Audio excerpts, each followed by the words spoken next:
You cannot live in the past. It's like when you're driving your car. The rear view mirror is smaller than the windshield for a reason. You need more room to look forward than you do to look backwards. You can't do it the other way around. The same thing happens in our lives when we live in our past. We have to get out of the rear view mirrors, the good and the bad, and focus on today and start picking up your pen to write your story. I'm a huge believer in redemption. And I mean, a big believer. You and I share the Christian faith. And one of the things that has been on my heart after going through homelessness and the things that I've been through is I believe that anything and everything that wants to be redeemed can be redeemed.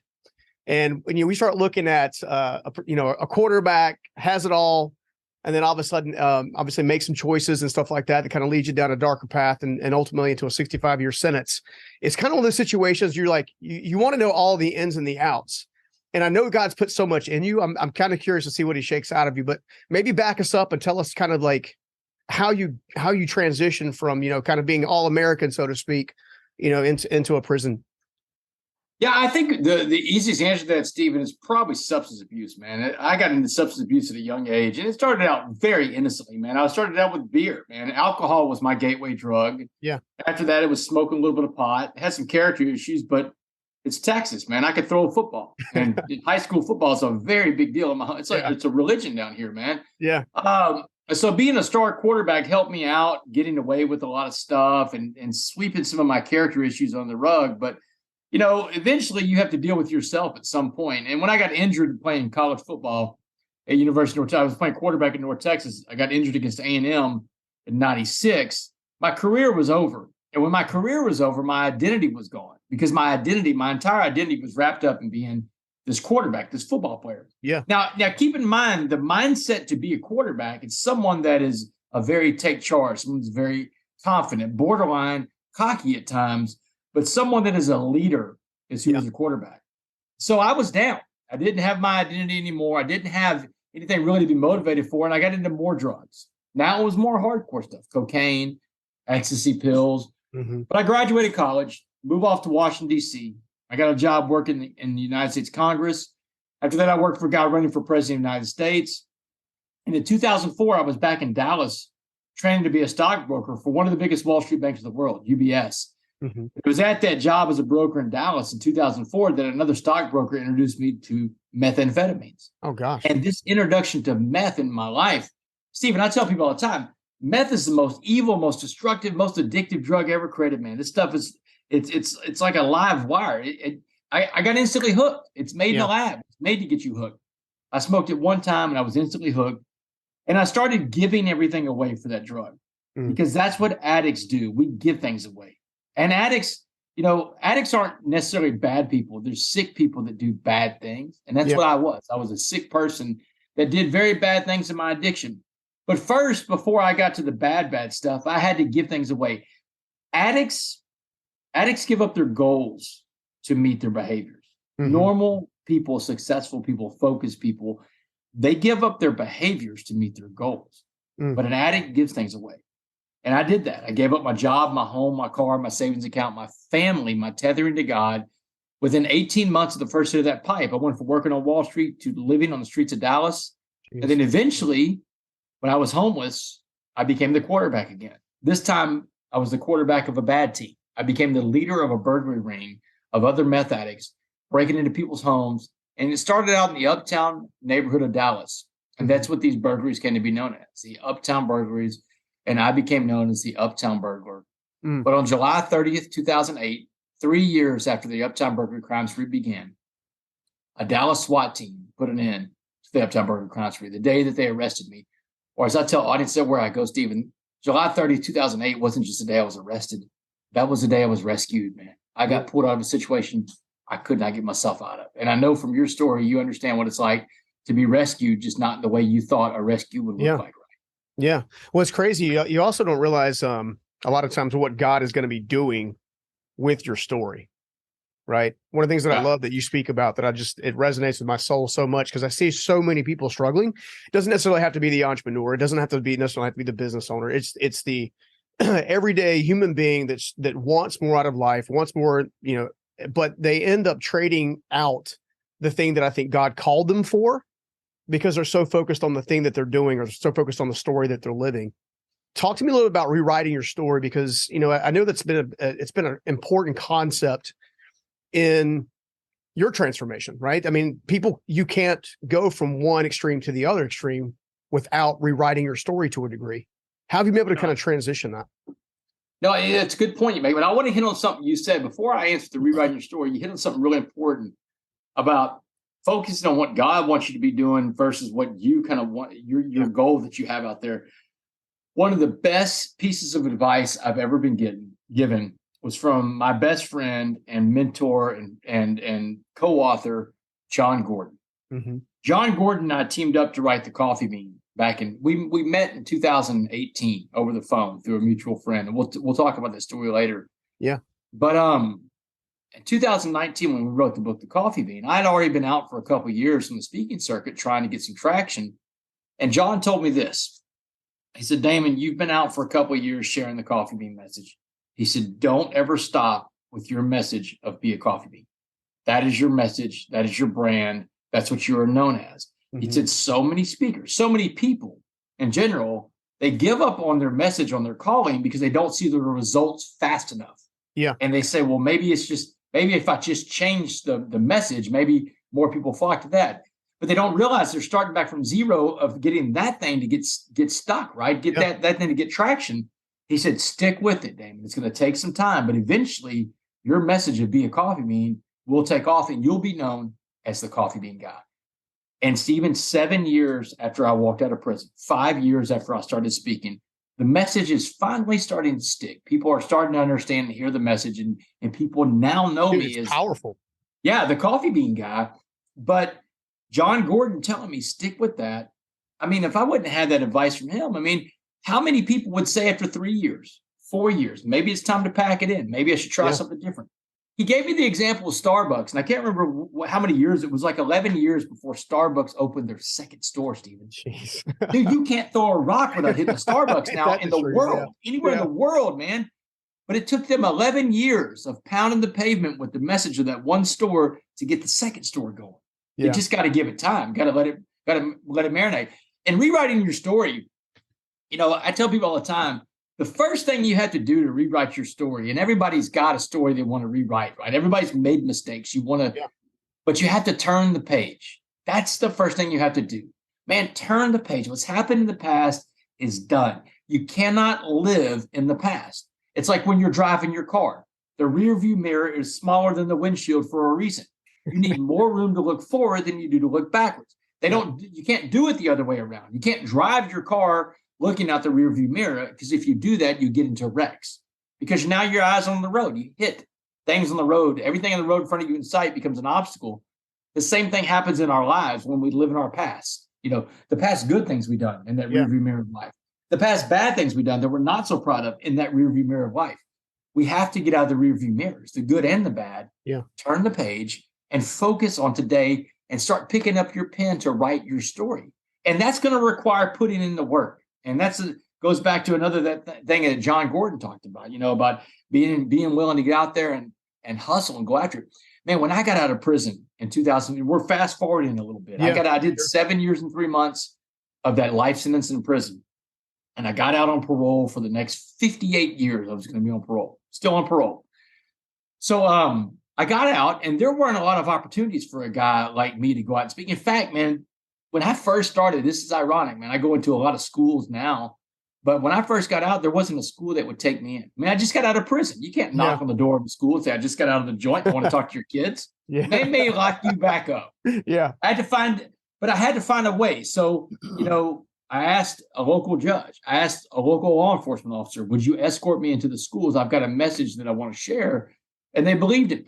And that's the thing I tell people all the time. Growth follows belief, but you have to believe in yourself before anybody else is going to believe in you. When I came into those two men, and I asked them with belief in my eyes, hey man, look, I've got a message that needs to be shared.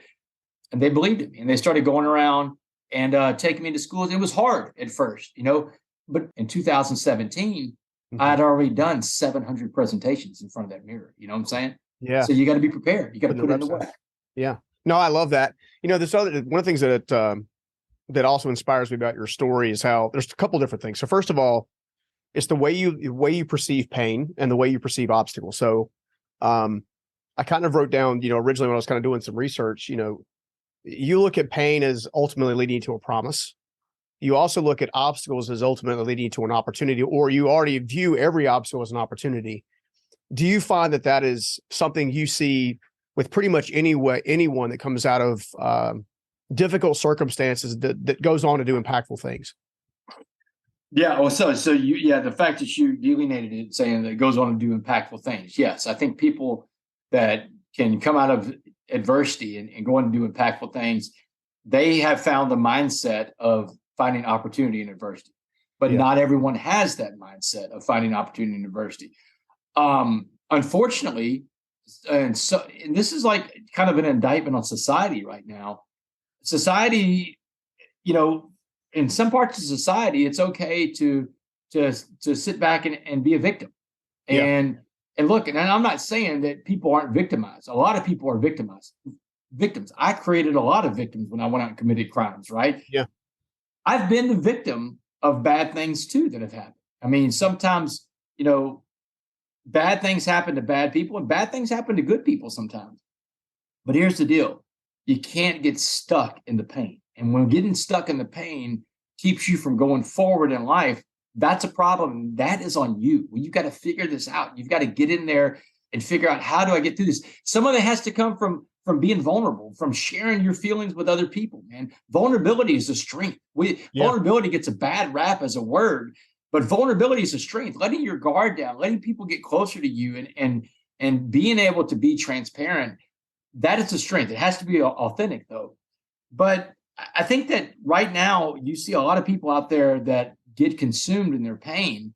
And look, all pain is relative, Stephen. If you say it is the worst pain in the world, it is the worst pain in the world. No one can tell you your pain is not real.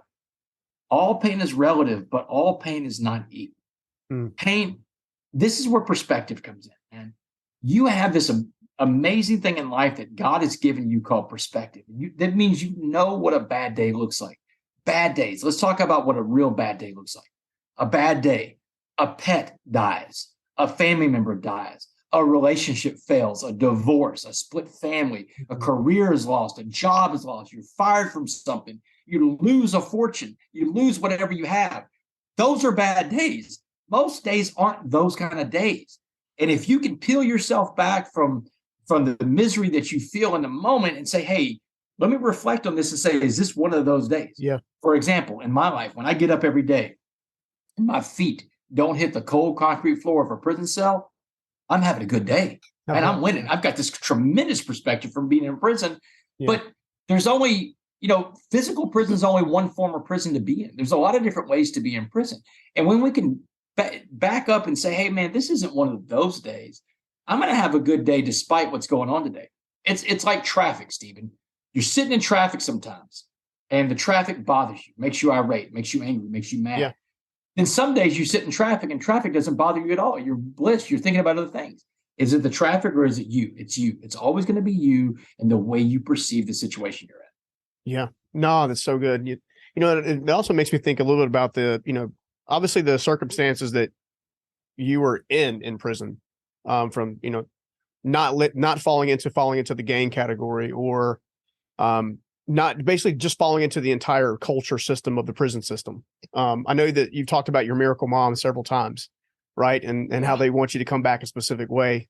One of the things that admires me is it seems like you avoided the prison of your mind, which actually ended up freeing your body long-term. Yeah. Right? People, I think a lot of times focus and they get stuck here, right? There's so much unknown here rather than just going out and knocking something over. How were you able to get to the point you could compartmentalize? I mean, because ultimately when some of the parts that I know about your story is that, it was the change of you inside the prison from the inside out. So it changed in you to go outside. The prison witnessed it and said, hey, look, maybe we can parole this guy. Talk to me a little bit about that mindset shift, because I feel like that so many people don't achieve the things that God has called them to achieve specifically because they think it's supposed to be a specific way, or they're wrapped up in here, judging themselves, shaming themselves, etc.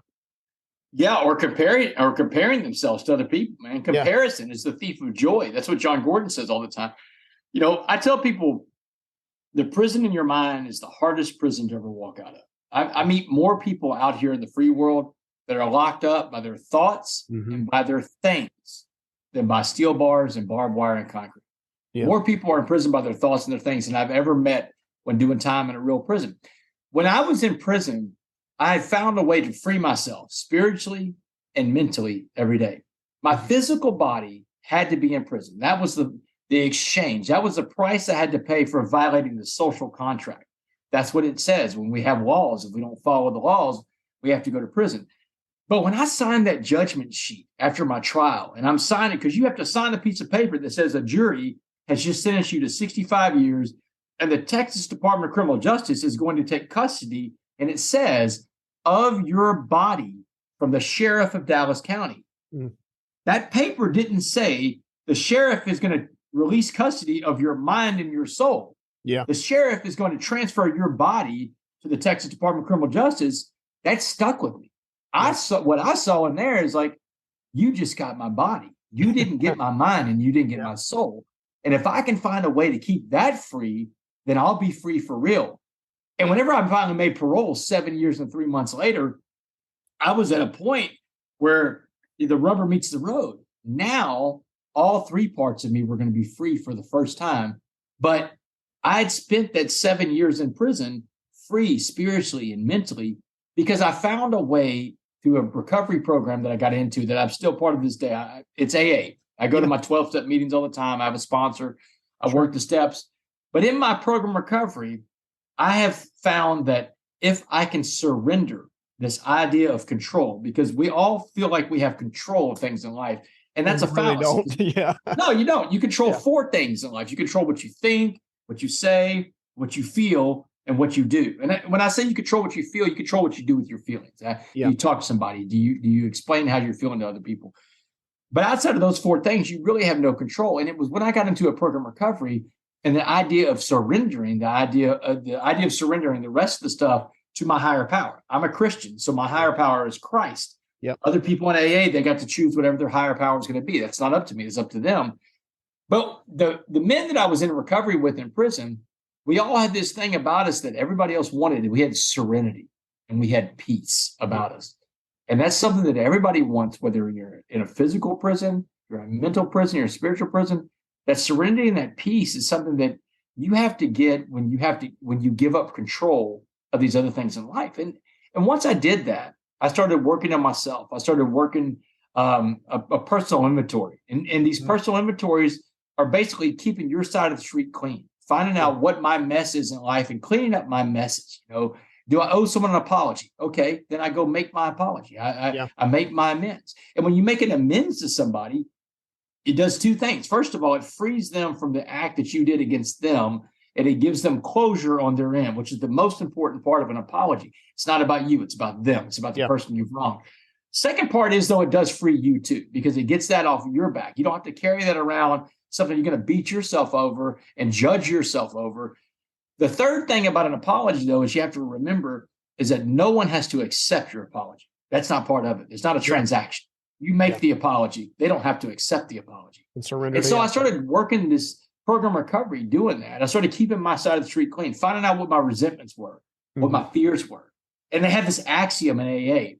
Whenever I'm disturbed, there's something wrong with me. Repeat that for everybody listening. Whenever I'm disturbed, there's something wrong with me. That means every problem that I have, I play a role in that problem somewhere. Yeah. That's the thing that I have to find. That's the thing that if I can find my role in my problems, that's the thing I can fix. That's the thing I can change. That is the only thing I can control in my problems. So when I find out what my role was in my problems, then I can fix them. Give you an example of that, Stephen. I had this terrible resentment against the judge in my case, Judge Mike Snipes. I used to hang out. If you read the change agent, you'll see I used to hang out with this guy. I got a buddy of ours yacht. I would buy him drinks at the bar sometime. When his dad died, I was there at the bar buying him drinks. This is before he becomes a criminal district court judge, and I become a criminal. So I get into this case for my life, and it's in his courtroom, and I'm expecting some kind of special treatment from him. Again, I've put expectations on another human being. Bad thing to do. You should never put expectations on people. But I come out of this case and I get a life sentence, and he was very hard on me. He handled me rough. I mean, and he let a lot of things in that I thought shouldn't have been in. I thought I was treated very unfairly by Mike Snipes. So I had this big resentment against Mike Snipes. And I get into prison and I'm still carrying this resentment around against this guy. I think about it every day, and it's holding me back. Well, when I get into AA and I start learning about a personal inventory, I learned that there's three basic instincts that affect all of our human behavior. There's the instinct for social, the need to belong in society, need to be a part of something bigger than us.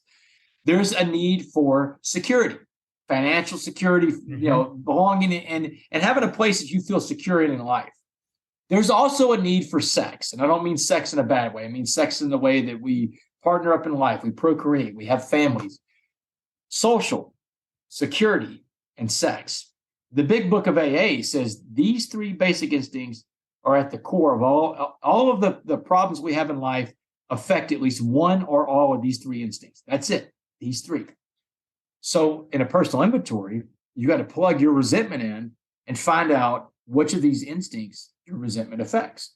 So the first day I was doing it, I plug in Mike Snipes because I've got this burning desire to have a resentment against him. Does my resentment against Mike Snipes, does that affect my social instinct? You bet it does. I'm an ex-con now. I'm a convict, man. How am I going to fit into society again? Because now I've got this big X on my back. Does it affect my security instinct? You bet it does, man. How am I going to get a job and ever make money again? Because I've got this giant X on my back because now I'm a convicted felon. Does it affect my sex instinct? Yeah, you bet it does. Man, I'm in prison. First of all, there is no form of sex going on for me in prison. And when I get out, who's going to want me? Yeah. I've got this giant X on my back, right? But the last column and these three columns that you plug in, you have three columns of the instincts. You have a fourth column you plug in, says, what role do I play? Well, I became a drug addict. I became a criminal. I broke into people's houses. I stole people's belongings. I stole people's sense of security. I created fear in the lives of other people because of my actions. I broke the social contract, Stephen. So therefore, I put myself into this courtroom that happened to sit Mike Snipes at the front of it, and he was able to do anything he wanted to do with me because of the choices that I made. Yeah. That day, I got to drop my resentment against Judge Snipes because I figured out how to work a personal inventory and find the role that I play in my resentment. That's kind of a long, drawn-out explanation of how I got to a place where I freed myself mentally and spiritually. But I had to figure out how to get rid of all my fears and my resentments. Yeah. Well, and there's a recurring theme since we've been chatting of lack of accountability or personal responsibility, now to extreme personal responsibility and extreme accountability. I feel like a lot of times we end up living someone else's life because we believe someone else's lie from time to time, or we let one experience or two experiences in our life define or influence our major actions that we take. It jades us to a degree or perverts it in some way, kind of scenario. And it also kind of led me to, I'm going to go back to something you said that I thought was really powerful, because I think it's one of the most underrated words of the planet, which is surrender. I've discovered that, at least for my life, my level of sacrifices tend to intensify when I refuse to surrender, rather than when I surrender. The sacrifices that I'm now making seem to be in the service of my future and my family and or other people in general.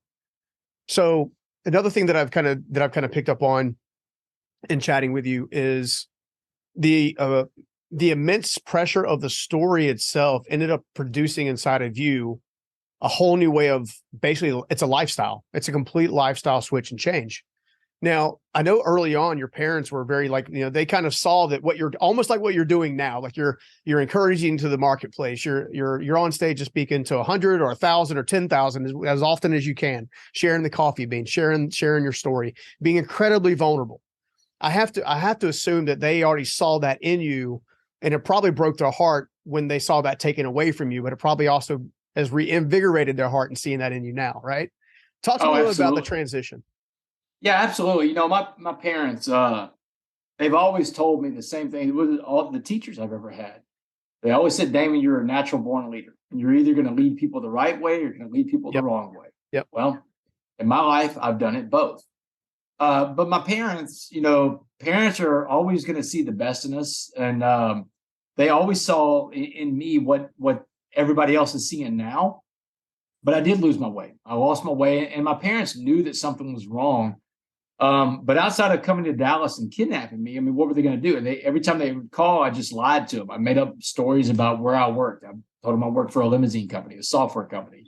These companies didn't exist, but I would lie to my parents. They're 6 hours away. They couldn't come get me.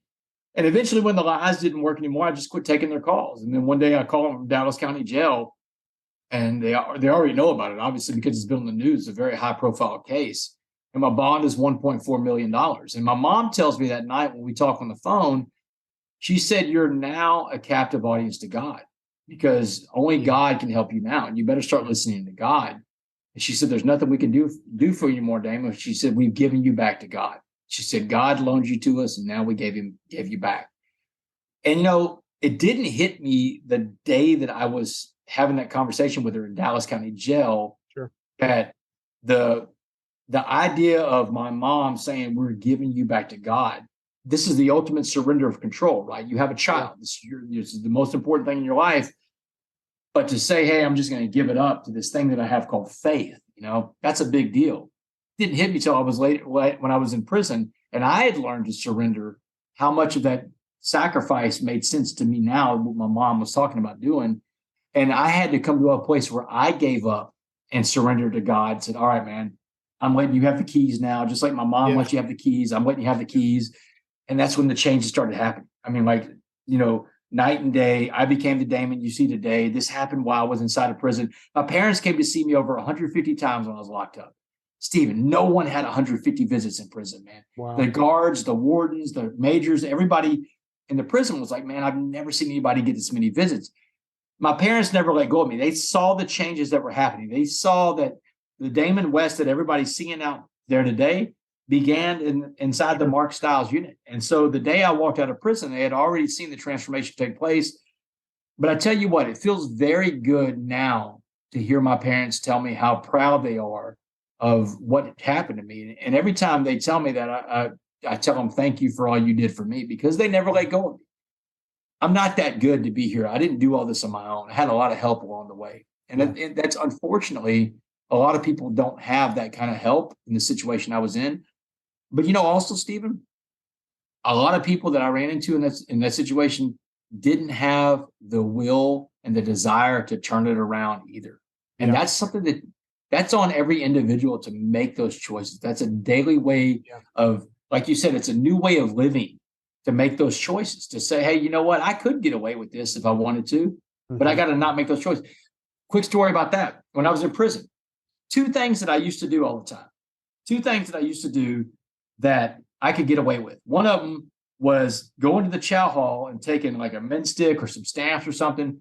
I like food, right? So I want to get extra food. Go through the serving line. If I take a peppermint or I take a stamp and I give it to the guy behind the line, he gives me an extra scoop or something, right? Mm-hmm. So I know I can cheat the system and get an extra scoop because I've got money on my books. I can bring a stamp and a peppermint every single day for the rest of the time I'm in prison.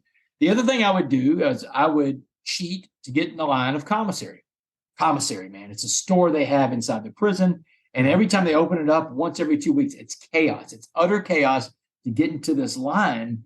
But if you know how to bribe the right people and grease the right wheels, you can get to the front of that line. And I had a lot of connections, and I used to do it all the time.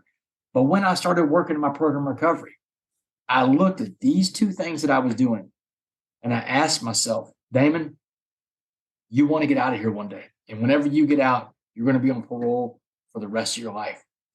If you don't start right now with creating the good habits of doing the right thing, especially when no one is looking, especially when you know you can get away with it, but doing the thing that's right anyway, if you don't start that now, there's no way you can survive a lifetime on parole, because you're going to see an opportunity to do something. You're going to take it. You're going to get caught." Yeah.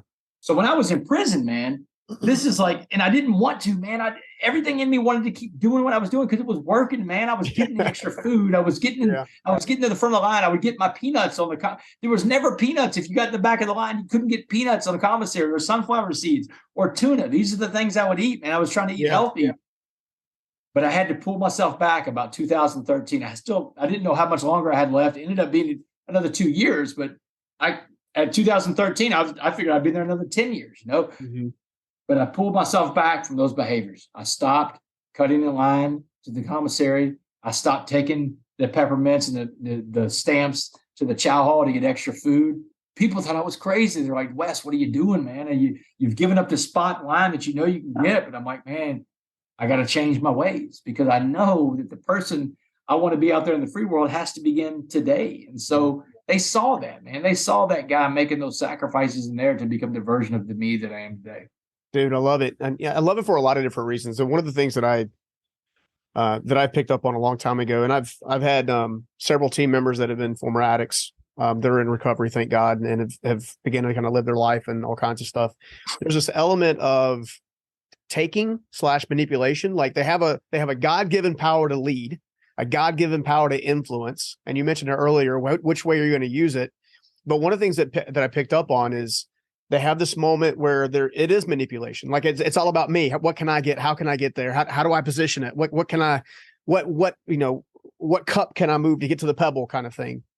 And then there's this wake up call, this spiritual awakening that you've talked so much about, where all of a sudden you realize it's not about you to begin with, right? It's about what value you bring to the world. It's about what value you're bringing, which is one of the reasons I love your story so much, because you've gone from that manipulative person to that person of influence. Now, everything that you do is about serving everybody else in front of you as often as possible. I do have there's this one thing that you've said. It's been sitting in my spirit for as long as I can remember. And it's because I believe so first of all, I believe principles govern promises. You operate by this principle, you can expect to live this promise. Okay. I also believe that principles govern life truths.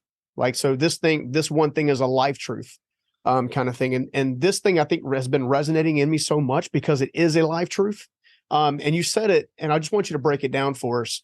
You made a comment that someone told you when you first entered prison that basically you didn't have to basically win every fight, but you had to fight every fight. Mm-hmm. Right. And I feel like so many people won't fight their fight so they can live their future.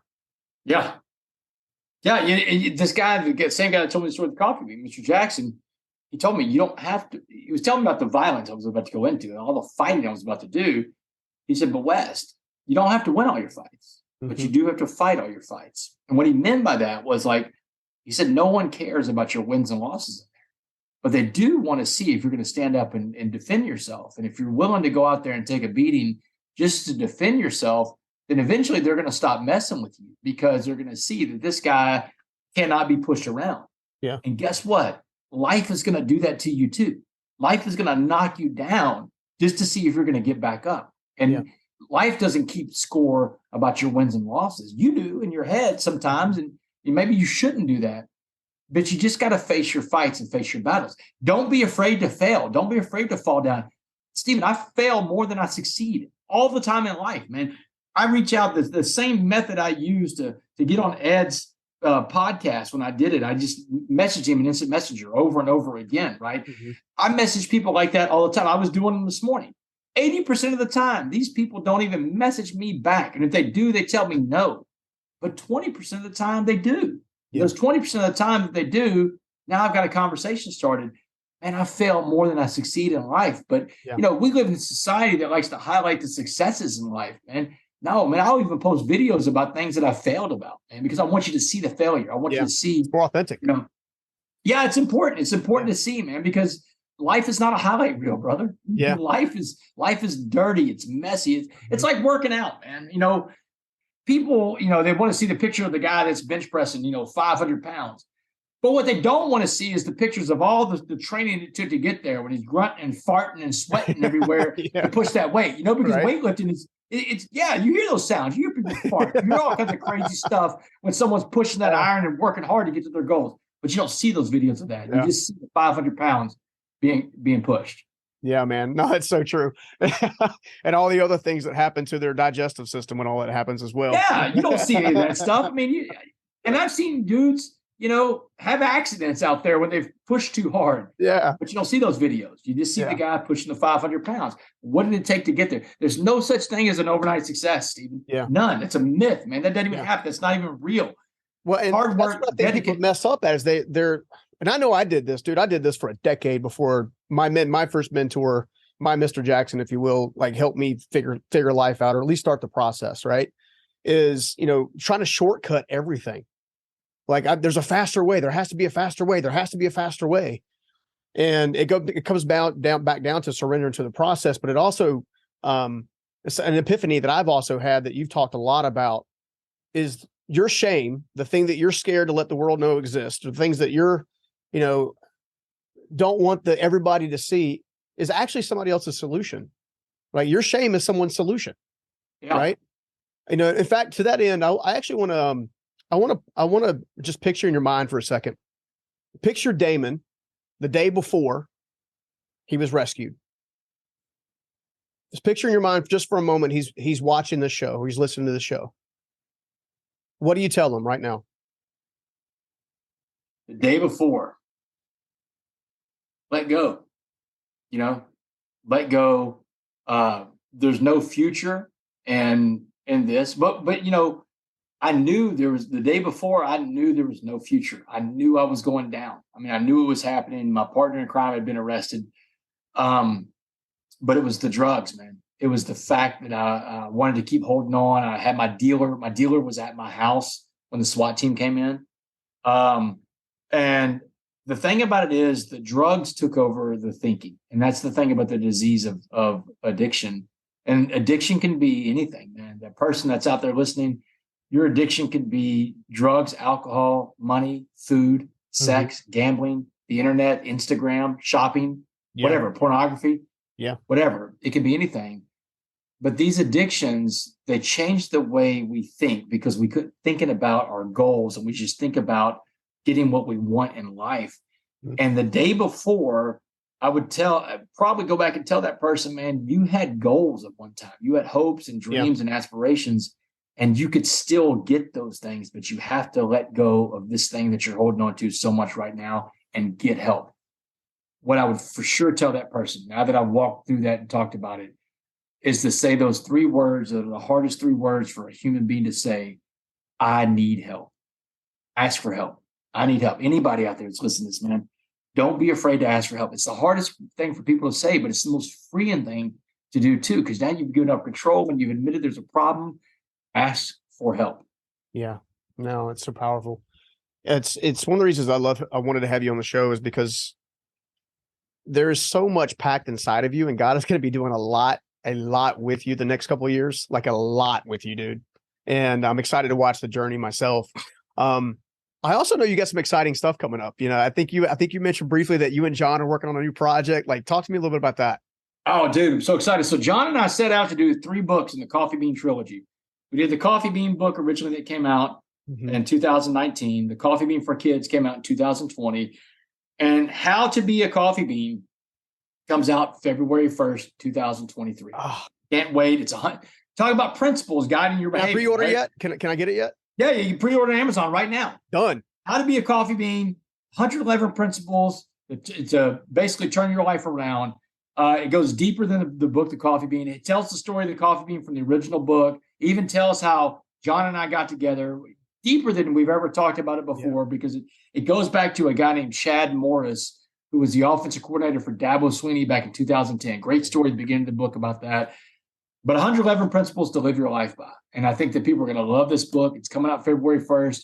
We're super excited about it. Can't wait. And that's our big project coming up right now. I'm going to love it, man. It's funny. I love John and Catherine to death. They're such amazing people. And to have them in your corner, dude, you're in for a wild ride forward and up. They're incredible, man. I owe everything I have in life to Jon Gordon, man. Jon Gordon put me on this rocket ship of his. And I mean, dude, when I first attached to John, I mean, I'm like in a Red Ryder wagon, but a wagon hooked to a rocket ship doesn't always survive that orbit thrust, but I made it. I survived it. And it was just like, I'm out here now in a place where how long would it have taken me to get here, Steve? I mean, I tell John all the time, 15, 20 years to get where I am right now. Yeah. 7 years, man. So, yeah. Yeah, but you've been living the coffee bean. In fact, in case people have been under a rock, let's break down the coffee bean at its core, because I want people to fully understand it. In a pot of boiling water. Let's call the pot of boiling water life. You have 3 choices of how you respond to this pot of boiling water called life. You can be like a carrot that becomes softened in the water of life. Carrots get soft and mushy. Those are people that get beat down by life. They become saddened by life. You're going to be the carrot sometimes. Everybody's going to be sad. It's okay to be the carrot. You just can't get stuck being the carrot. There's going to be those days that beat you down and make you hard and mad and mean and angry. And those are the egg days. Eggs in a pot of boiling water, the soft liquid inside of the egg becomes hardened. Like your heart becomes hardened by life sometimes.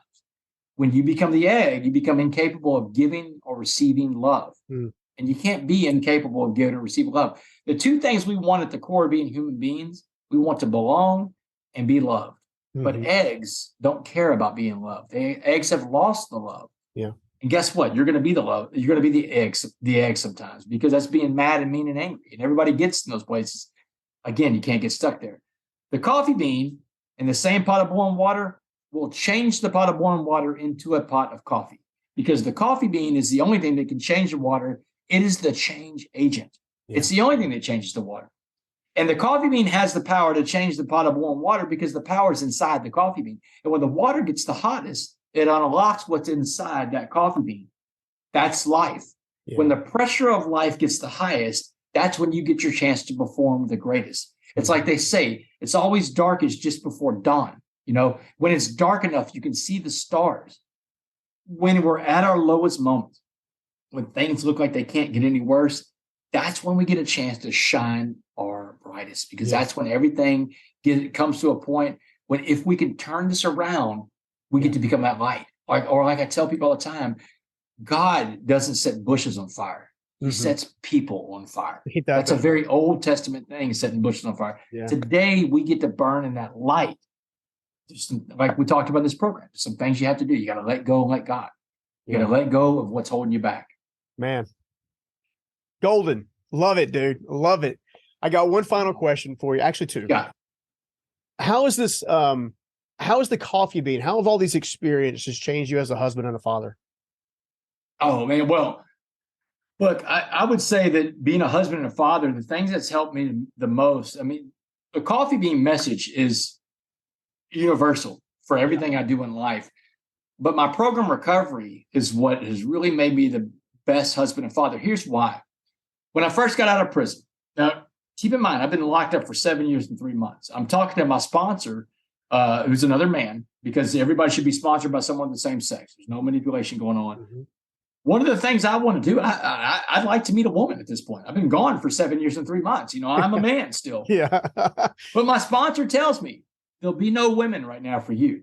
And I'm like, we'll call him Ray to protect anonymity. I'm like, what do you mean? He said, no, you can't be with a woman right now. And I've heard stories, I've heard rumors of people saying, well, you got to wait 12 months. You got to get a plant first, then you get a pet, then you get a girlfriend, right? And this is like 24 months. And I'm like, dude, are you about to tell me I got to wait a year or more? He said, no. He said, I'm not telling you got to wait 12 months. He said, I'm telling you have to work these 12 steps before you can go out and find another partner in life. He said, because if you will work these 12 steps to the letter, at the end of that process, you will be a person worthy of someone else dating. And not only that, now that you're a worthy partner for someone else to have, you have a matrix to plug them into to see if they are a worthy partner. Because a relationship is a two-way street. And when you live in a place like I lived of addiction and drugs and crime, addiction is a very selfish thing. I had to learn to get outside of myself. Working that program recovery allowed me to get outside of self and be selfless. And now it can be useful to other people again. That's the biggest thing to me, because I have a stepdaughter and I have a wife that I have to think of in every decision I make. And I'm going to tell you something else, Stephen. I think everything in life is connected. Everything in life is connected. I'm going to tell you how this works out. Everything that God has given me in my life is connected to each other. If I went outside my marriage because I said, hey, I was tempted to do something else, if I ever did something like that, I lose everything else in life. It's the bottom card, that house of cards, because everything is connected. If I pull that bottom card out, it all comes tumbling down. Yeah. Everything is connected. If you live your life like that, you'll make the right choices, because no one wants to lose everything they have in life. Yeah, I think that's the truth. You know, it just dawned on me too. We've kind of made full circle back to redemption. You'd mentioned earlier during the show that there were three things that, you're going to have an X, right? And all three of those things have been redeemed. All Absolutely. three of them have been redeemed.